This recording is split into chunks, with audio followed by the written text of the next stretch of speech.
Vishnu, the anti-hijab activists are making three arguments. Fig leaves, but let's take it at face value. Three arguments: uniformity, secularism, and women's rights. Now let's take this one by one. If you want uniformity, do not single out one religion. Ban every religious symbol. Is anybody coming out and saying we will ban turbans, bindis, kadas, vibhuti, caste marks, and anything else? No, nobody has the guts to say that. So there is no question of uniformity. This argument of uniformity is absolute hogwash.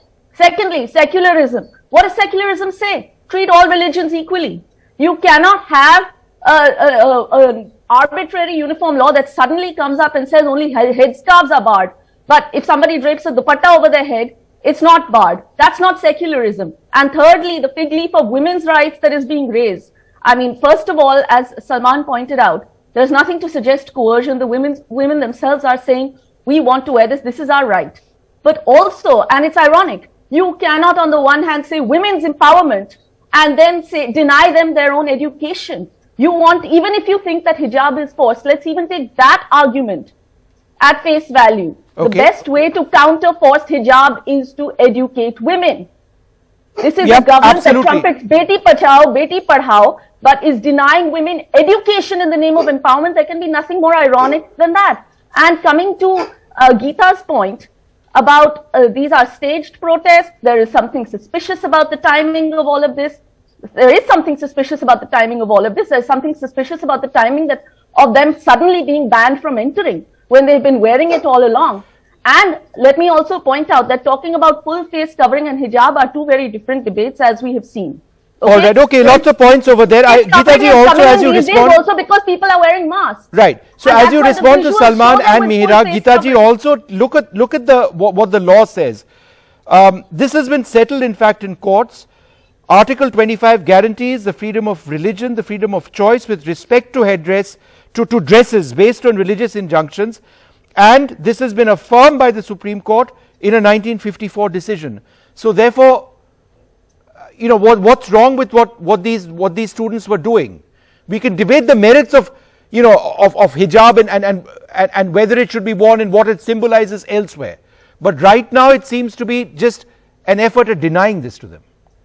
Yeah, Vishnuji, that is 2:1, so please give me, you know, some please more go time ahead, to say. Yeah. So, Vishnuji, first point that I want to make here is that, you know, time and again, like you are mentioning, there are also High Court judgments in Kerala High Court in 2019. Similar case came where a Muslim, you know, Muslim girls had gone who were studying in Christian school, and they were not allowed to wear a hijab, and the court said that while these students have full right of, you know, covering their face or dress up the way they want to dress up, but they're not at the cost of annihilating the right of an institution to decide on a dress code. Now, let me tell you that there is, and this projection which is being false projection of that, it is about denying girls from educating, not at all. It is a free country. If one particular school is not has a particular dress code which does not suit your individual choice, there are other schools where this might be a part of a dress code. No, so you can go and study over there in the university. I'm coming to that. I'm coming to that. Please, Vishnuji, please let me complete.